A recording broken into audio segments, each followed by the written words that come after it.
Good afternoon, everyone. My name is Maya, and I am the program manager of the Behavioral Insights Group.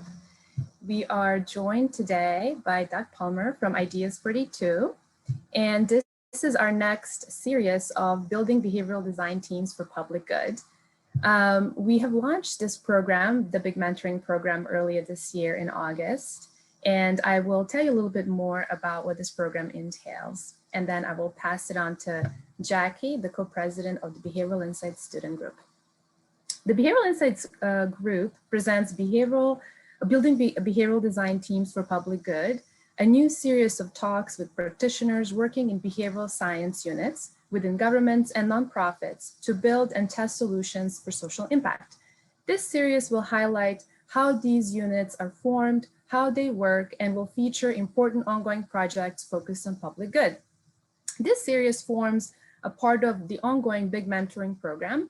Through coaching and workshops, this program aims to build the participants' capacity to establish behavioral design teams in their organizations that will leverage systems design thinking, behavioral insights, and innovative adaptive leadership frameworks in order to design more effective policies, programs, and services for complex social issues. And now, Jackie, take it away. Thank you all for joining us today. Great, thank you. And hello to everyone joining us online. As Maya mentioned, my name is Jackie Lefkowitz. I'm a second-year Master in Public Policy student here at HKS and also the co-president of the Behavioral Insights Student Group. So I'm excited to introduce Doug Palmer, who I've personally had the pleasure of working with while at ideas42. Doug is a vice president at ideas42, leading state and local government projects. Doug has over 10 years of experience working with state and local governments, focusing on criminal justice, municipal finance, and transportation issues. Doug has also served as an AmeriCorps Vista member, helping low and moderate income people file their taxes and build assets. He received his MPA from the School of Public and International Affairs at Princeton University and an MBA from the University of Chicago's Booth School of Business. I couldn't think of a better person to talk with us about building behavioral design teams in the public sector. And one note to the audience, we'll save some time at the end for a few questions. So please use the Q&A feature to send them to us. All right, Doug, I know you have a lot of content to cover, so I'm going to pass the mic to you to get started.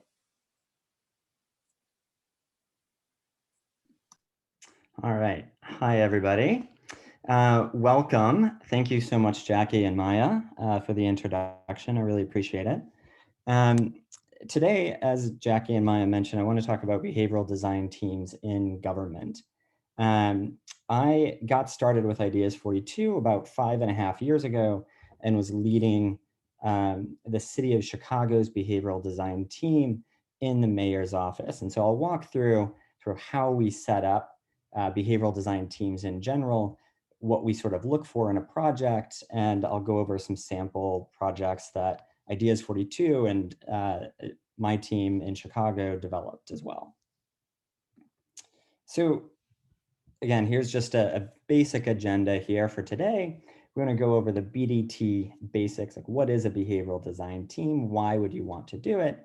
How to build out a behavioral design team, a couple of case studies, and then think about like what happens next. Now that we've sort of done a little bit of the legwork, trying to get something started, what's next on the horizon for us as a team, as an organization, and as a discipline moving forward, trying to integrate behavioral science in government. So here's an abridged history version of ideas42 and our work with governments. So about 12 years ago, there was this little known book named Nudge, written by Richard Thaler and Cass Sunstein, and that was published back in 2008. And then shortly thereafter, a little nonprofit launched at a school known as Harvard, and ideas42 was launched out of this like behavioral ideas lab at Harvard. And over time, we grew and grew and grew as the behavioral science discipline also grew. In 2014, the social and behavioral sciences team was formed in the Obama administration's White House. A year later, there was this behavioral design team with the city of Chicago. Later on that year, the behavioral design team in New York City formed. The next year, we launched a big initiative to work with multiple states, trying to help improve programs where federal government money gets funneled into states in order to help out those programs that are actually administered at the state level but funded at the federal level. And most recently, we've been working with 25 cities across the United States as part of the American Cities Climate Challenge. So it's been a really exciting last 12 years at ideas42, and specifically in the behavioral science and government intervention or space there. And so why do you want to use behavioral science in government? Well, as former President Barack Obama said, adopting these insights from behavioral science will help bring government into the 21st century in a variety of different ways, right? You can deliver services more efficiently, more effectively. You can accelerate the transition to a clean energy economy through using behavioral science. You can help workers find better jobs, gain access to educational opportunities, and lead longer, healthier lives. And what you want to do as part of sort of that quote from former President Obama is like he's sort of touching on something that we really want to highlight here today, which is governments want to build or should want to build a BDT in part to expand the tool set that they have to solve the problems that they're facing. Typically, governments have like many different tools in their tool set, but usually they have like traditional economics or traditional regulation and legal constraints that they can use to really shape behavior. With the behavioral approach, though, what you're doing is you're actually introducing a new tool set that policymakers and program administrators can use in order to really improve programs and make progress, make policies much more effective. So in this traditional approach, we sort of view that personal preferences and values are usually stable. The traditional Homo economicus, where we assume that everyone is a rational actor, and so we derive policies based on that assumption that people are rational actors. The behavioral approach understands that people's preferences vary over time and vary based on the context. And so behavior is affected by these interactions, these contexts in which they make the decisions, right? And another key ingredient to understanding like the tool set that behavioral science provides is understanding like how do you actually motivate behavior change in the government context. In a traditional approach, you can raise awareness, you can provide new information, you can change incentives, and that'll drive behavior change. In the behavioral approach, like we sort of understand that awareness and information and incentives like help people develop intentions, but there may be a lot more to it, right? So behavior change also depends on like removing these barriers, creating channels that make it easier to choose things. And a big example of this is what happens when people apply for FAFSA, right? Their federal student aid. There's a lot of money at stake there, but yet there are still a large number of people who either delay applying for student aid or don't apply at all. And the time that it takes for just applying for student aid is a big hurdle. It's a big barrier for actually the application, but in the rational actor model, it shouldn't even be a cost. It shouldn't even be considered really a demotivating factor, in part because the value that's on the back end of that, the value that people get from getting federal financial aid is so significant. And so you'd want to But yet in the behavioral model, it's just really strange that, this rational actor, this student or soon to be student would not apply for the student aid simply because of the small time or time barrier that they're facing. And we want to make sure that we can remove those barriers as much as possible and create channels so that it's easier for people to apply for government programs, or it's easier for people to apply for programs that policymakers want them to apply for. And going back to the FAFSA example, in the traditional approach, if people fail to take the required actions, if people fail to apply for federal student aid, it means that they probably don't value that as a resource. But that's not exactly right. In the behavioral approach, we know that inaction may just be simply because of the context in which they are acting, right? So inaction may indicate that something is really complex, or there's barriers in the context, or they don't really understand what's going on, or they weren't aware that there was a specific deadline to apply, in which to apply, right? So we need to help understand the changing context that can change people's behavior. And again, so how do we investigate why a behavior occurs? Well, in the traditional approach, we can ask people what people are doing wrong and then why they're making these bad choices.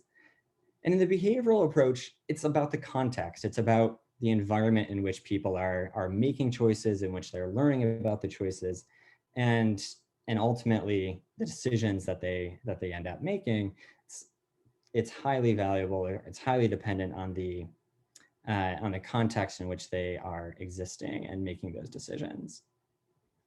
All right, so government can use behavioral science. It's a good tool set to use, but how do you actually get government? How do you get state, local, federal governments to actually use behavioral science to build out a BDT? And again, we're thinking about the building out a behavioral design team. You want to think about three big buckets in which you can work and leverage these three buckets in order to make sure that the behavioral design team can function effectively, right? And these are all different tools in the tool set of building a behavioral design team, right? So first, we want to think about the champions and the leadership that can help us form the behavioral design team. And so a champion is somebody who helps guide the team, usually someone in high leadership levels who can build that vision for the team, who can lend credibility for the team, especially in the early stages when there's still a lot of uncertainty about how you fit into government overall. How do you fit into the organization overall? What projects are you going to focus on? Are you going to take over someone's program and challenge them and challenge what they're doing? And is that might that actually hinder your ability to actually work with somebody because of you're presenting a challenge to that person?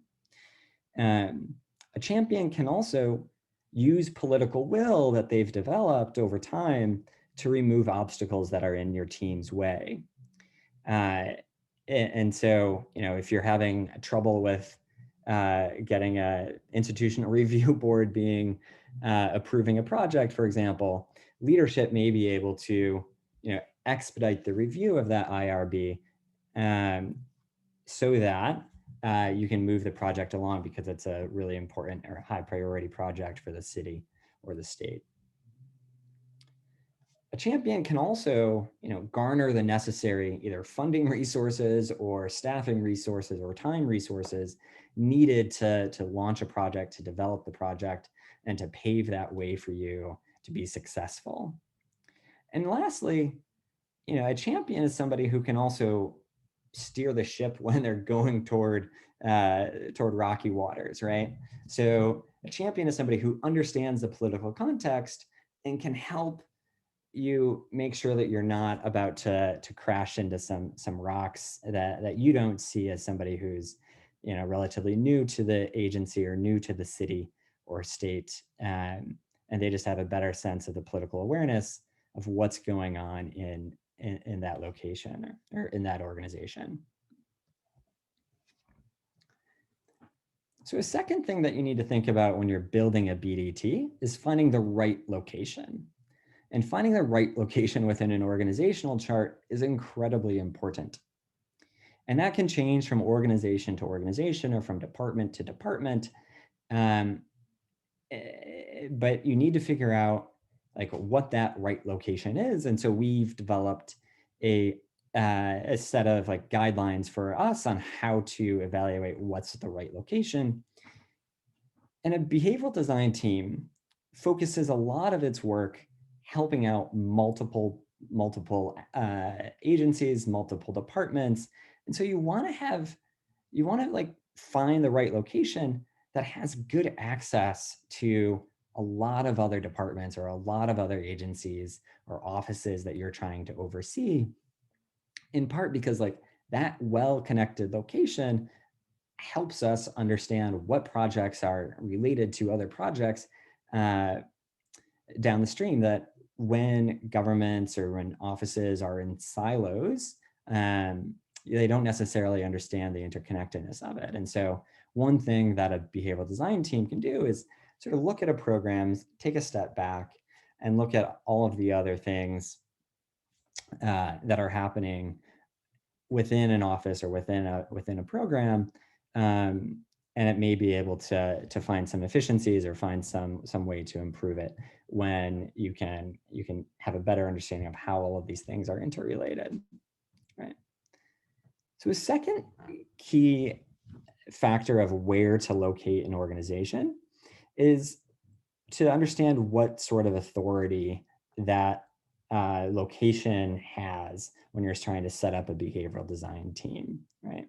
So you want to set up a behavioral design team where the authority has where there's authority to set strategy, where the office or agency, wherever you're setting it up, where they have a certain level of risk tolerance. It's really important. And going along with that, where they can use political will. And I say like risk tolerance and political will because, as with many things, like innovation is really hard, and behavioral science is one aspect in which you can innovate. And innovation, you don't always succeed 100% of the time. In fact, you don't succeed most of the time. And so you need some sort of authority. You need some sort of location that's okay with, trying something out, experimenting, and not succeeding 100% of the time. So you need to buy in. You need someone there. You need a location there that's going to be a little bit more risk tolerant for those times in which your program does not succeed at improving efficiency or improving the take-up rate of a program, for example. Right. On top of all of that, you need to work within a program or a location within an organization that allows the team to be agile, right? That allows the team to work fast, to respond to different crises that a city or a state or a government is facing, right? And then also be able to quickly assess what projects are in the pipeline.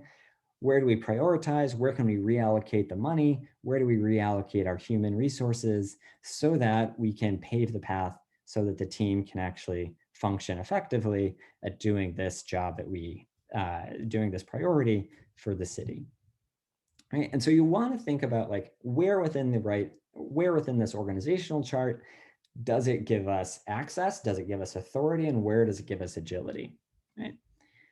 In many places, especially, I think especially at the city and the state level, it's usually in the mayor's office, or if you're at the county executive, or at the state, usually the governor's office. But occasionally it can also be at a budget office that sees cross-functional things, within a finance office that can be cross-functional, right? These types of offices, or performance and strategy office, for example, these types of offices often have access, authority, and agility to really push policies, to push programs, to be able to push your team to get into those different departments or different organizations, different agencies in order to make change, right? And then the last key facet for building a behavioral design team is to think about the team composition, right? So it's really useful to have somebody who's like excellent in behavioral science and research and evaluation and developing public policies and programs and in project management. But it's really hard to find that in just one person. So you need to have a team that's there that can, be an expert in behavioral science, that can work with research and evaluation, another person who can, think strategically about public policies and programs and understands the ins and outs of that. And then finally, we need somebody who actually like knows how to execute on something, right? So team composition is really important. And these are the 4 facets that we want to highlight that's critical to developing a really successful team. It's not just all about having PhD behavioral science researchers, although helpful. They just form one part of the necessary team to really develop a successful behavioral design team. All right, so now we've built our team, we've located it in a good spot, we found our champion. Now, how do we actually operate it, right? Like, what do we do? What's next, right? So a couple things to really get us started on this. One is we need to understand what's our scope? What's our scale? How many projects can we handle all at once, right? What kinds of projects are we going to work on? How should we prioritize these, right? And secondly, we know that networking is really important. You're a relatively new team within an organization. How do you tell people that you exist, right? Will you have this concept of an anchor agency in which you can build a lot of projects in a short period of time to get a lot of quick wins, essentially, and develop a really robust reputation that can then serve as a department champion, essentially, to go out to other agencies, go out to other departments, and sing your praises as a behavioral design team, right? And you also want to think about like just the nuts and bolts of like, how do you structure your operations, right? So who's leading the behavioral design team? Who do they report to, either internally within the city or within the government, or externally if you are funded by like philanthropy, but you're housed within a municipality or a state government? Who do you actually report to? That's really important, especially if you have like a split funding model where you're getting some money from a government and some money from a philanthropy. Who do you ultimately report to? Who has the final say on which projects you do, which projects you work on as a team? So that's really important to understand. It's just a nuts and bolts type of thing, but it's really useful to just make sure that that's named going into the conversation, going into these agreements with governments to understand. And the 4th key part about operating a behavioral design team is understanding, like, just having a very clear sense of like a project selection criteria. And there's 5 project selection criteria to help get us started, right? So what we've done at ideas42 on our projects is, we have these 5 selection criteria. One is understanding what the city priority is and the social impact that people have, that the project may have.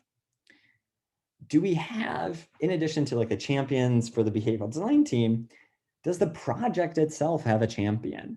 Does the project itself have leadership buy-in, as well as like mid-level management buy-in, as well as like line staff buy-in, right? Like, do we have the ability to actually like make change and carve out time in their schedules to help us understand what the data actually mean, help us send the data, conduct interviews? A lot of the behavioral science work is around understanding the context and talking to people on the ground. And that takes resources, not just from the behavioral design team side, but also from the agency side, who you're working with, who the project owner is on the city or government side of things. Another really important aspect to especially projects when we're working with governments is thinking about what touch point you have with the end user, right? And so a lot of these instances, like we're trying to have a really clear understanding of a one-to-one connection between us sending something out to someone and seeing a behavior change, changing something in their environment and seeing a behavior change, right? And so one of the really important things, especially when you're launching a project early on, is to have a really understand what your touch point is between the government and between the end user, right?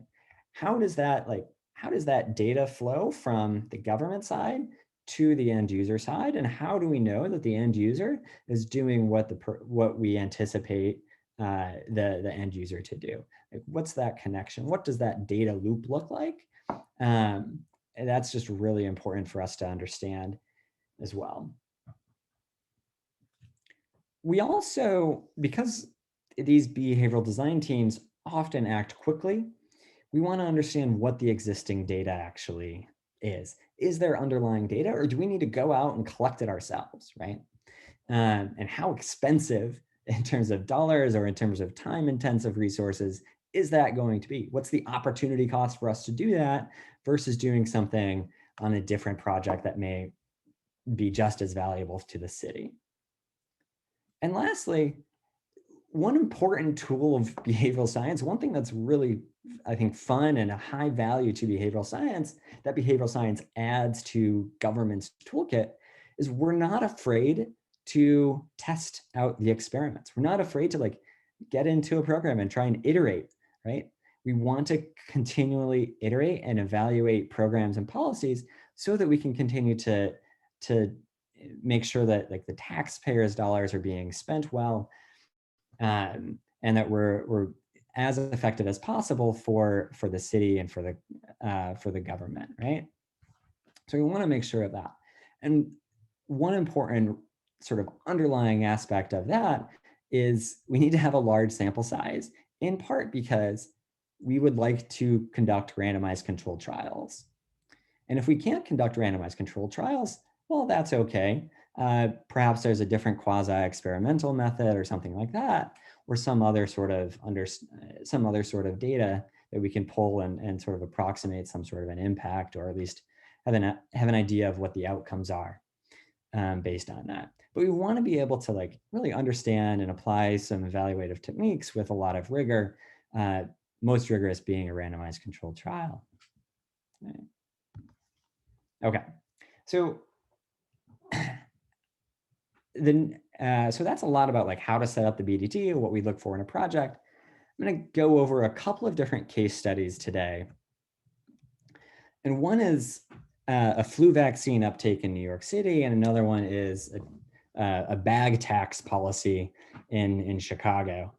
And what's interesting about these two different case studies is that they apply different methods and different models, and they value different things in that project selection criteria, right? So thinking about existing data, do they have it? Do they need to collect it? What's the agency buy-in? What's the priority impact? Do they have a clear touch point, right? So thinking about all of these different things, you can weigh those differently within determining what your city priority is and which project you should actually go after and what a project ultimately looks like.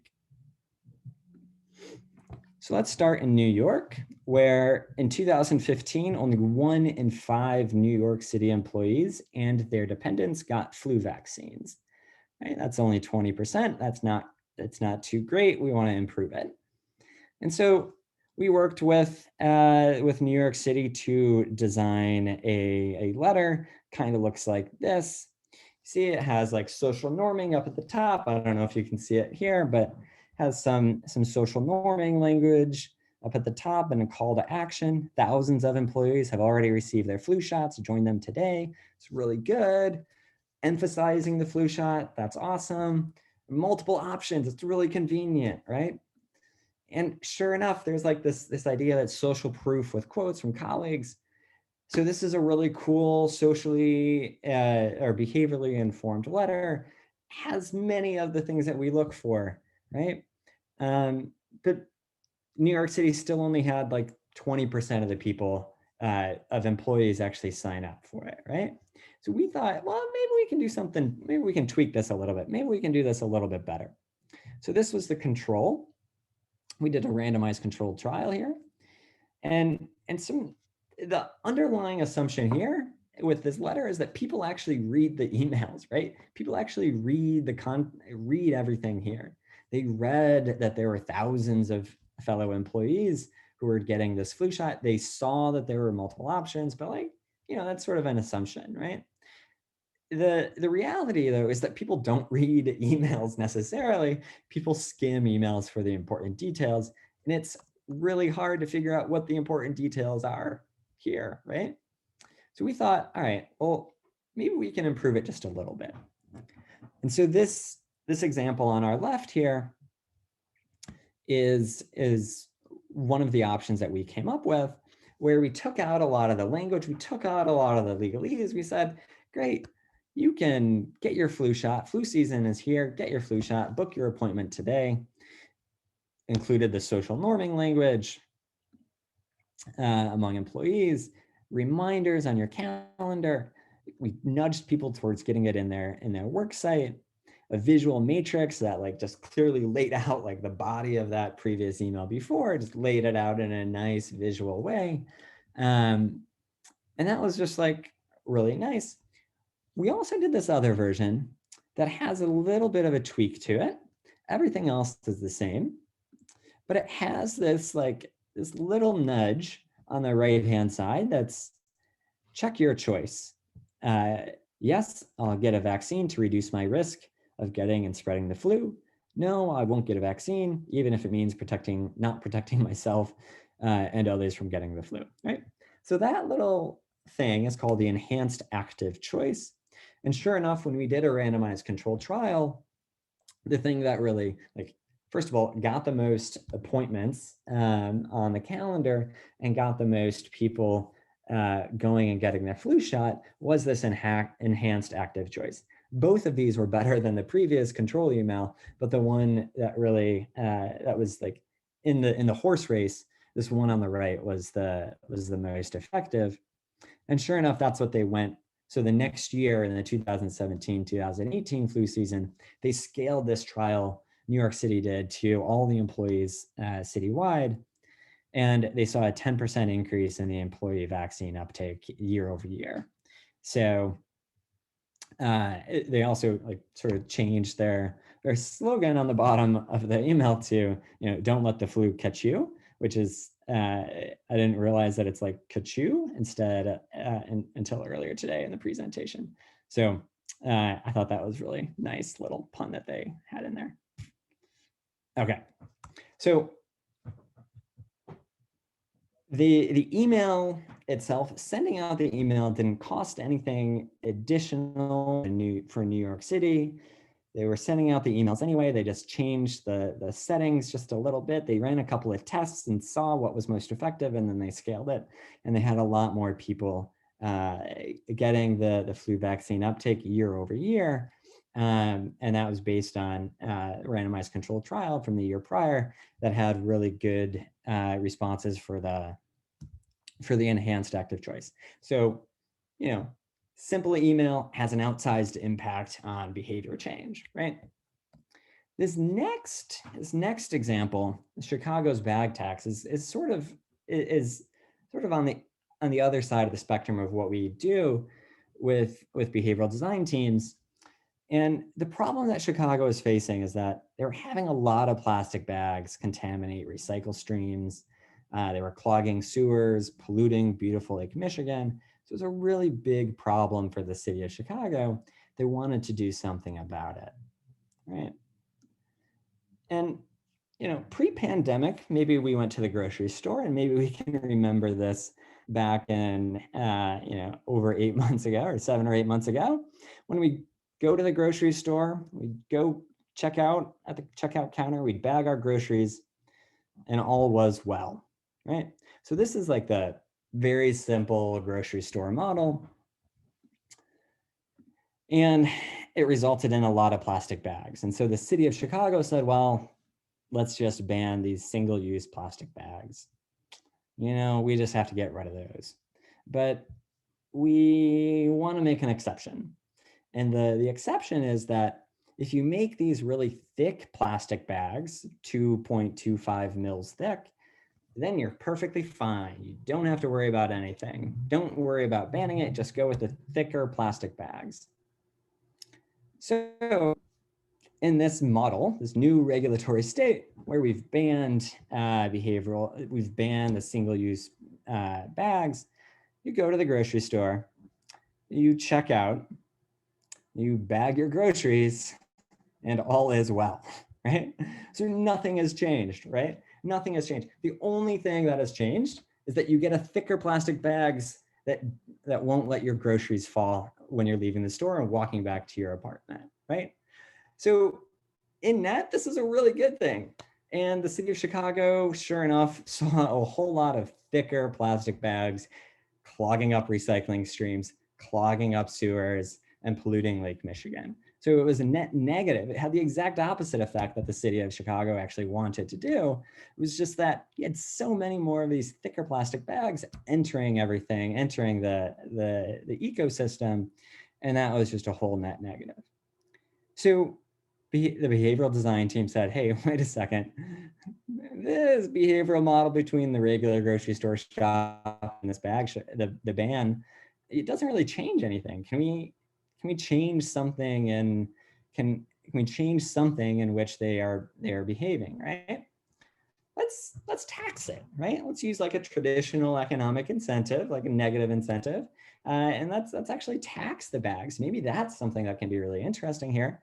It's had some effect elsewhere. And so let's just say, let's tax it, 5 cents seems too cheap, 10 cents seems too expensive, let's settle on 7 cents. And instead of just taxing these plastic bags, let's tax paper and plastic. And instead of just grocery stores, let's tax grocery and retail, right?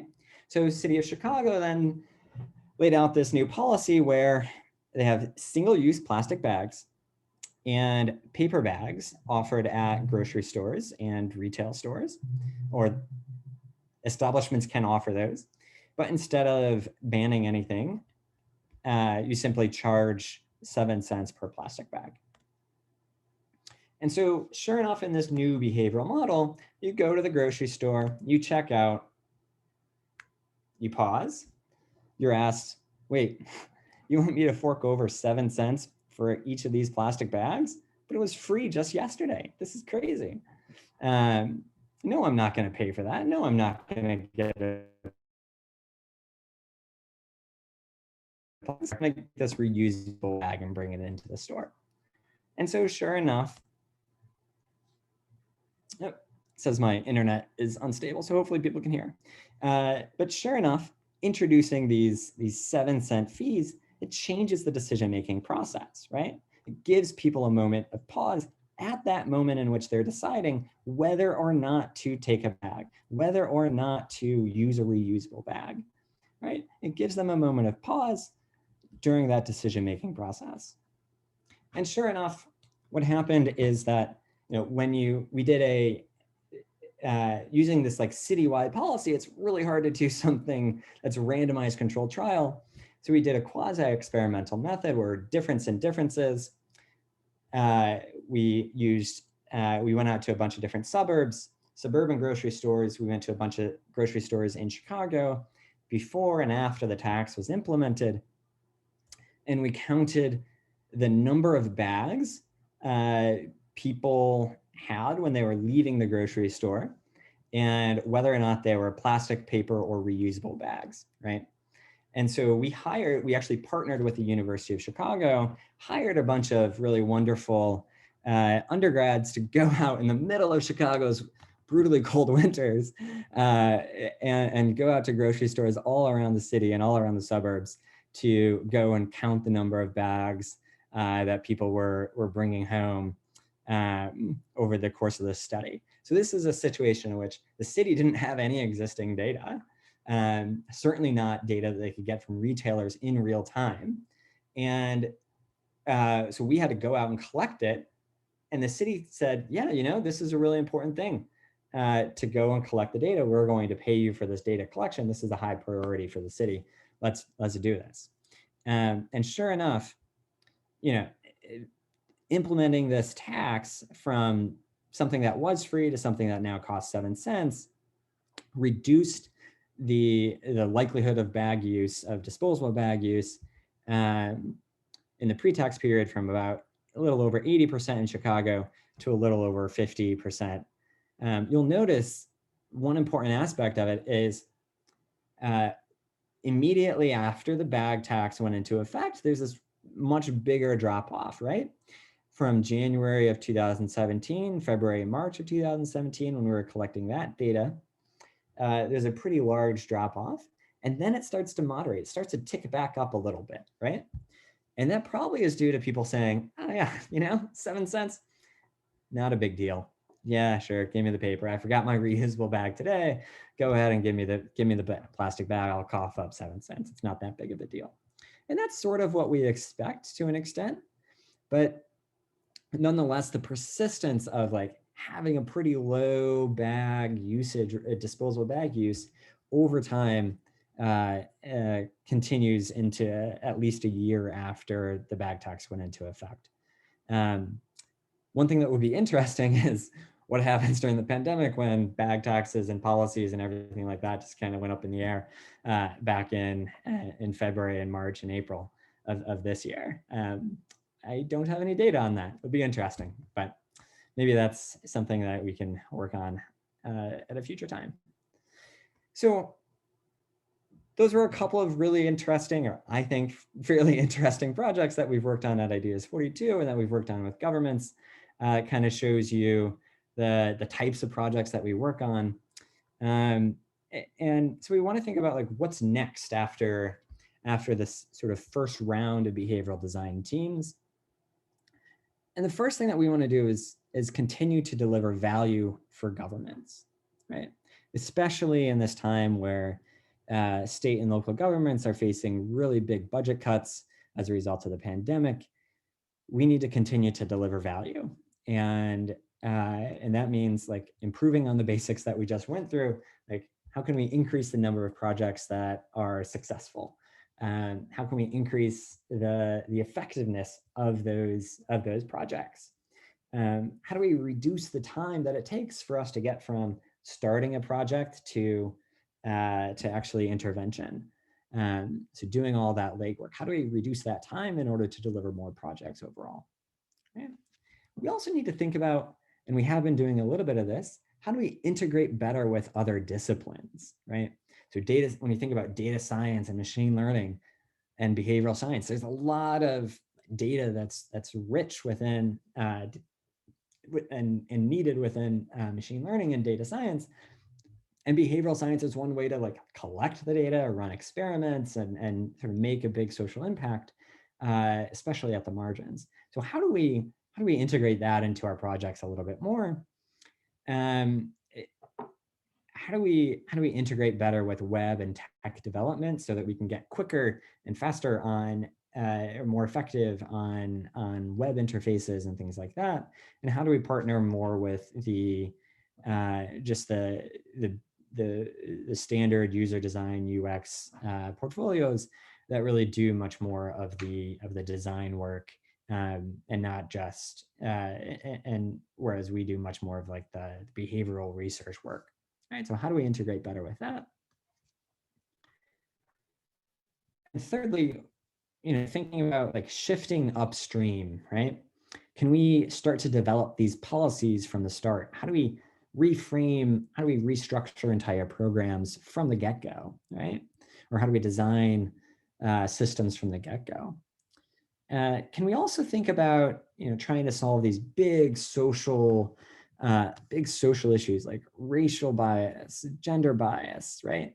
These are big underlying systematic issues that behavioral science can play a role in, and especially at the government level, can have a really big outsized impact for society at large, right?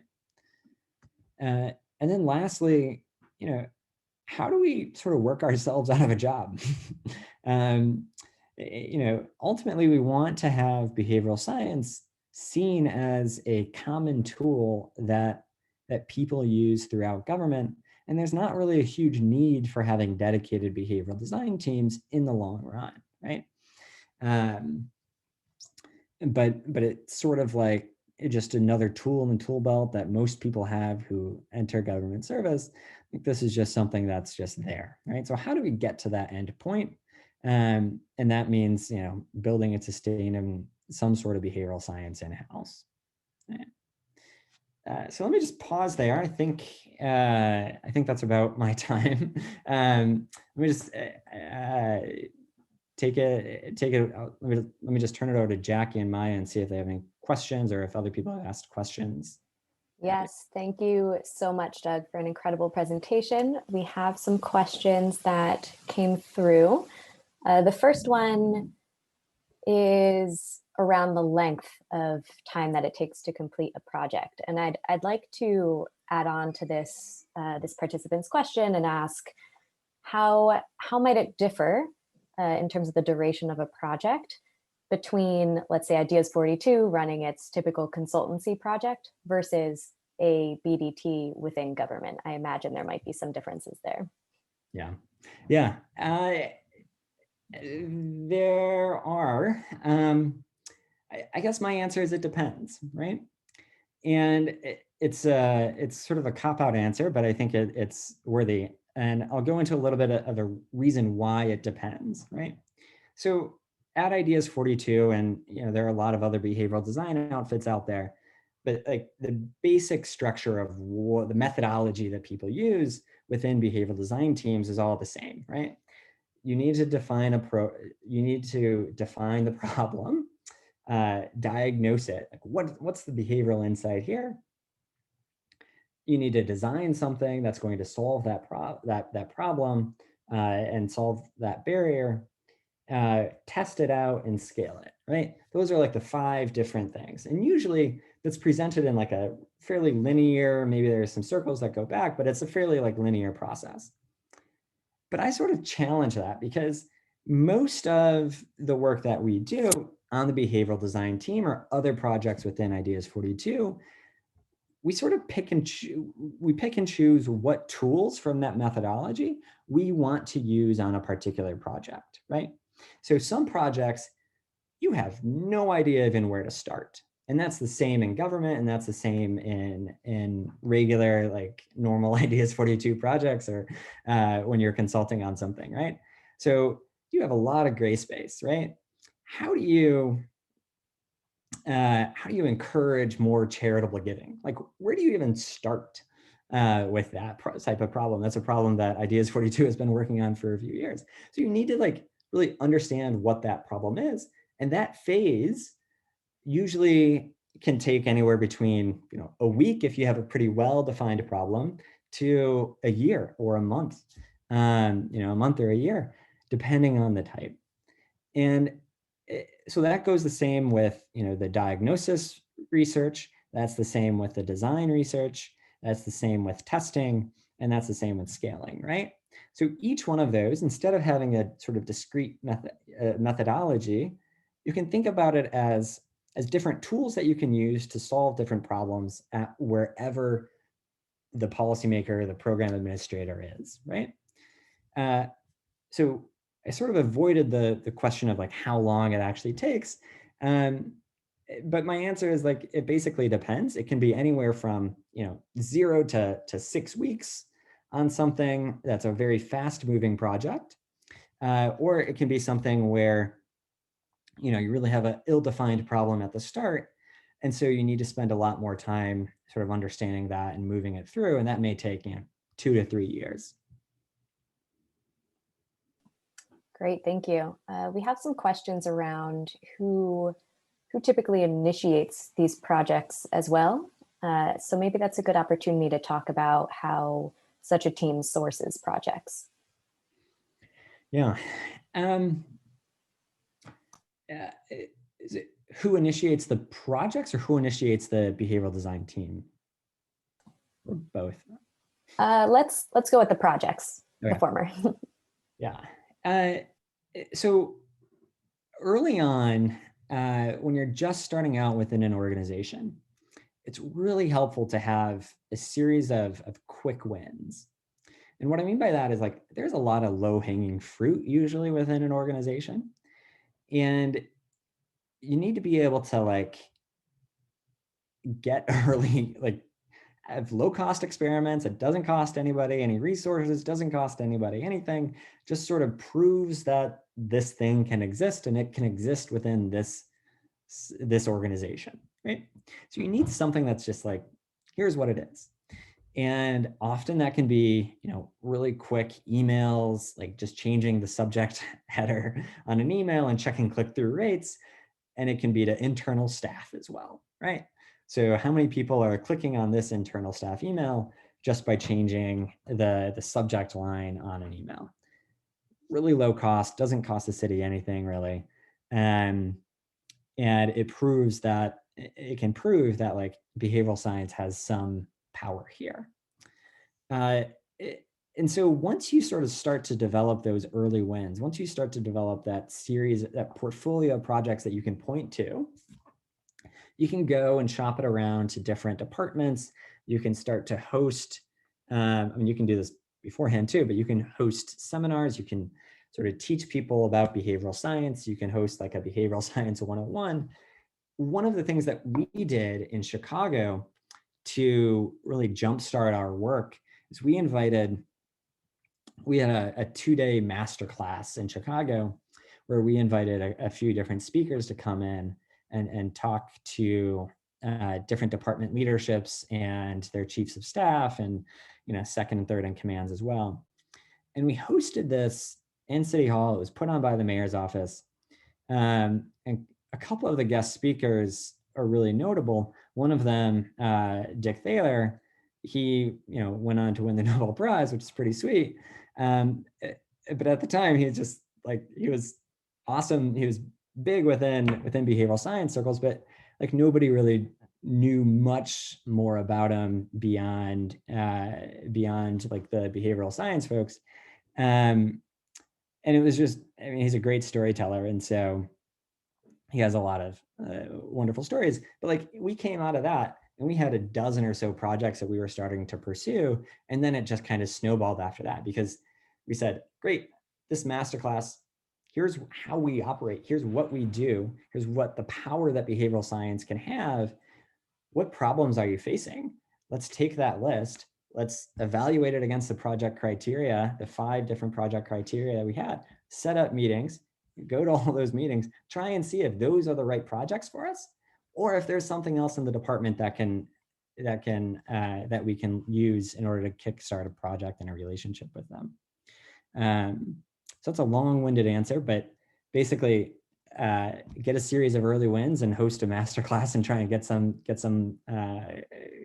really interesting speakers to come and talk about the work. Perfect. And we have time for one more question. This one is around the independence of a unit. To what extent should this team act as an independent body versus have members that are close to the government? You've touched on that a bit by saying that they should have a champion and have someone that intimately knows the policy process, but perhaps you could expand on maybe the pros and cons of independence. Yeah. So the way that I worked in Chicago was I was an employee of ideas42. I was housed within the mayor's office. And so depending on which situation I was in and depending on what the meeting was like, I could either wear sort of a mayor's office type of hat while not speaking on behalf of the mayor by any means, but I could sort of wear sort of that authority type of hat. Or I could wear like an ideas42, I'm just an outsider, I don't really know what's going on here type of hat as well. And so, depending on what the depending on what the context calls for, you can sort of play both hands. Or at least I was able to in Chicago. There's pros and cons with it all. I think one thing to watch out for if you are in-house, if there's no outside funder, one thing to watch out for is that the city may have priorities that are different from like what you want to research in behavioral science, or they may move at a much faster pace than what the behavioral science methodology may call for, right? And so you may have to compromise a little bit more there. On the flip side, if you have a funder who's just like, you can only run these types of experiments, we're only focused on criminal justice issues or safety and justice issues, can't focus on anything else, then you're sort of hamstrung as well. And so having some mix of both, I think, is really helpful. And it allows for that agility that I was talking about earlier. So it's, yeah, there's just like some pros and cons in each one, and you just have to think about, one, what funding is actually available to you. That determines what you can do. But if you have the luxury of sort of having multiple funding streams, that's even better. So.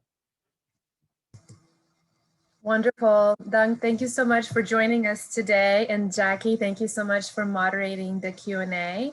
And to our attendees, thank you so much for being with us today. When the recording is available, it will be posted on our Twitter page. Thank you all and have a wonderful day.